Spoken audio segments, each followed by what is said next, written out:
ದುಡ್ಡು ಹೇಳ್ಬೋದು. ನಿಮ್ಮೆಲ್ರಿಗೂ ಭಾಳ ಕಾತರ ಏನು ಅಂತಂದರೆ, ಇನ್ನು ಟಿಕೆಟ್ ಸಿಗುತ್ತಾ ಇಲ್ವಾ, ಇವನೇನೋ ವ್ಯಕ್ತಪಡಿಸ್ತಾರ ಅಂತ ನೀವು ಯೋಚನೆ ಮಾಡಬೇಡಿ.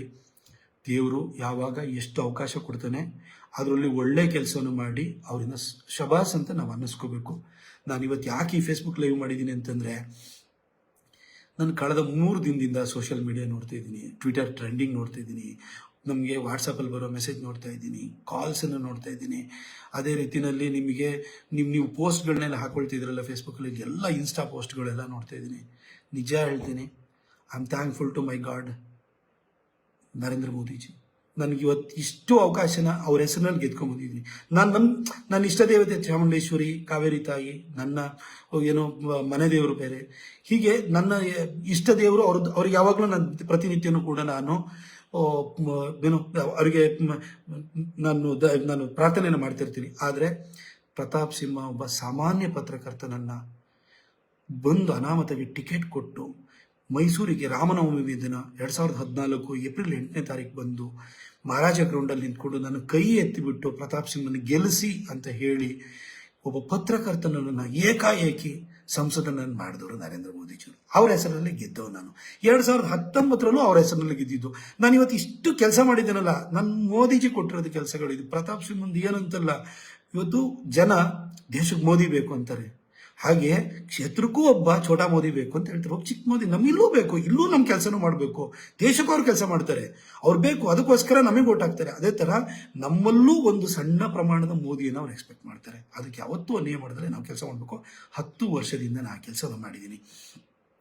12 ಟ್ರೈನು, ನಾಳೆದು 13ನೇ ಟ್ರೈನು, ಅದು ಏಪ್ರಿಲ್ 5ಕ್ಕೆ ಬರುತ್ತೆ ಅಷ್ಟೇ. ಇಷ್ಟು ಟ್ರೈನ್ ತಂದೀನಿ. 2014ಕ್ಕಿಂತ ಮೊದಲು 10 ವರ್ಷ ಹೋಗಿ 2004ರಿಂದ 2014ವರೆಗೂ ಎಷ್ಟು ಟ್ರೈನ್ ಬಂದಿದೆ ಅಂತ ನೋಡಿ. ಒಂದು ಟ್ರೈನ್ ಇದ್ರೆ ಹೇಳ್ಬಿಡಿ ನೋಡೋಣ. ನಾನು ನಿಮಗೆ ಇನ್ನೂ ಒಂದು ಉದಾಹರಣೆ ಹೇಳಬೇಕು, ಜನ ಎಷ್ಟು ನನ್ನ ಪ್ರೀತಿಸ್ತಾರೆ ಅನ್ನೋದಕ್ಕೆ. 1989ರಿಂದ 2019ವರೆಗೂ 30 ವರ್ಷಗಳಲ್ಲಿ ಮೈಸೂರಿನಲ್ಲಿ ಯಾವ ವ್ಯಕ್ತಿನೂ ಕೂಡ ರಿಪೀಟ್ ಮಾಡಿಲ್ಲ. ಎಲ್ಲರೂ ಇನ್ಕ್ಲೂಡಿಂಗ್ ಮಹಾರಾಜರನ್ನ, ಶ್ರೀಕಂಠದತ್ತ ನರಸಿಂಹ ರಾಜ ಒಡೆಯರ್ನೂ ಕೂಡ ಜನ ಸೋಲ್ಸಿದ್ದಾರೆ. 91ಅಲ್ಲಿ ಸೋಲ್ಸಿದ್ರು, ಅವಾಗೇನೋ ಸಿಂಬಲ್ ಮಿಸ್ಟೇಕ್ ಆಗಿ ಸೋಲ್ಸ್ಬಿಟ್ಟಿದ್ದಾರೆ ಅಂತ ಅಂದ್ರೂ ಕೂಡ 2004ರಲ್ಲಿ ಮಹಾರಾಜರನ್ನ 3ನೇ ಪ್ಲೇಸಿಗೆ ಕಳಿಸ್ಬಿಟ್ರು ಜನ. ಇವತ್ತೇನು ಅಂತಂದ್ರೆ, ಅವ್ರ ಮನೆ ಬಾಗಿಲಕಾಯಿಯವ್ರು ಬೇಕು, ಜನ ಹೋಗಿ ಬೇರೆಯವ್ರ ಮನೆ ಬಾಗಿಲಕಾಯಬಾರ್ದು. ನಾನು ನನ್ನನ್ನು 2014ರಲ್ಲಿ ಗೆಲ್ಸಾದ ನಂತರ ನನ್ನ ಸಿಟ್ಟು ಸೆಡವುಗಳ ಆಚೆಗೂ ಕೂಡ ನಾನು ಯಾವಾಗಲೂ ಕೂಡ ಜನ ಬಂದು ಸಾರ್ ನಮಸ್ಕಾರ ಸಾರ್ ಸಾಹೇಬ್ರೇ ಅಂತ ಅನ್ನೋರು. ನಾನು ಯಾವಾಗಲೂ ಕೂಡ ಸಾರ್ ಬೇಕಾದ್ರೆ ಹೇಳಿ, ಕೈ ಮುಗಿಯಕ್ಕೆ ಬರಬೇಡಿ, ಕಾಲಿಗೆ ನಮಸ್ಕಾರ ಮಾಡಕ್ಕೆ ಬರಬೇಡಿ ಅಂತ ಹೇಳ್ತೀನಿ. ಯಾಕೆಂದರೆ ಚುನಾವಣೆ ಬಂದರೆ ಅವ್ವ ಅಕ್ಕ ಓಟಕ್ಕವ, ಒಂದಿದು ತಾವರೆ ಹೋಗಿ ಓಟಕ್ಕವ ಅಂತ ನಾವೇ ಹೇಳ್ತೀವಿ. ನಾವು ಅವ್ರ ಹತ್ರ ಕೈ ಮುಗಿತೀವಿ.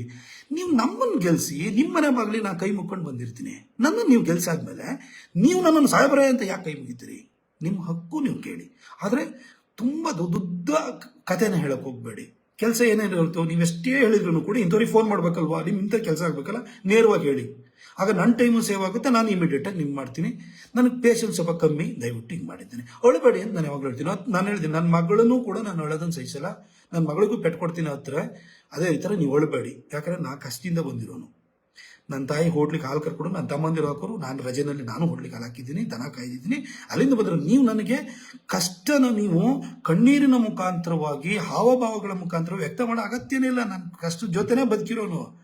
ಹಾಗಾಗಿ ನೀವು ಹೇಳಬೇಡಿ, ನೀವು ವಿಚಾರ ಹೇಳಿ ಸಾಕು ಅಷ್ಟೇ. ನೀವು ಹೇಳಬೇಡಿ ನಿಮ್ಮ ಮಕ್ಕಳ ಫೀಸು. ಇನ್ನೊಂದು ನಾನು ನಿಮ್ಗೆ ಹೇಳ್ತೀನಿ, 100 ಚಿಲ್ಲರೆ ಮಕ್ಕಳಿಗೆ ನಾನು ಕೇಂದ್ರೀಯ ವಿದ್ಯಾಲಯ ಸೀಟ್ ಕೊಡಿಸಿದ್ದೀನಿ. ಅದರಲ್ಲಿ ನನ್ನ ಆಫೀಸಿಗೆ ಬರೋರು cancer 3rd stage 4th stage ಇನ್ನೇನು ಉಳಿಯಲ್ಲ ಅಂತ ಬರ್ತಾರೆ. ಅವರು ಬಂದು ಅಳುವಾಗ ನಾನೇನು ಮಾಡ್ತೀನಿ ಗೊತ್ತಾ, ಅಮ್ಮ ನಿಮಗೆ ನಾನು ನಿಮ್ಮ ಜೀವ ಉಳ್ಸೋಕ್ಕಾಗಲ್ಲ, ಪ್ರೈಮ್ ಮಿನಿಸ್ಟರ್ ರಿಲೀಫ್ ಫಂಡಲ್ಲಿ ನಾನು ದುಡ್ಡು ತರಿಸ್ಕೊಡ್ತೀನಿ, ಆದರೆ ನಿಮ್ಮ ಒಂದು ಮಗು ಇದೆಯಲ್ಲ ಅವ್ರ ಕೇಂದ್ರೀಯ ವಿದ್ಯಾಲಯ ಸೀಟ್ ಕೊಡಿಸ್ತೀನಿ, ವರ್ಷಕ್ಕೆ 6,500 ಸಾವಿರ ಫೀಸ್ ಬರುತ್ತೆ, ಆ ಮಗುನ ಲೈಫನ್ನು ಸೆಟ್ಲ್ ಮಾಡ್ಕೊಡ್ತೀನಿ ಅಂತ ನಾನು ಎಷ್ಟೋ ಜನಕ್ಕೆ ಕೇಂದ್ರೀಯ ವಿದ್ಯಾಲಯ ಸೀಟ್ ಇದು. ನ್ಯೂಸ್ ಫಸ್ಟ್, ನಿರ್ಭೀತಿಯಿಂದ ನಿಮ್ಮ ಪರವಾಗಿ.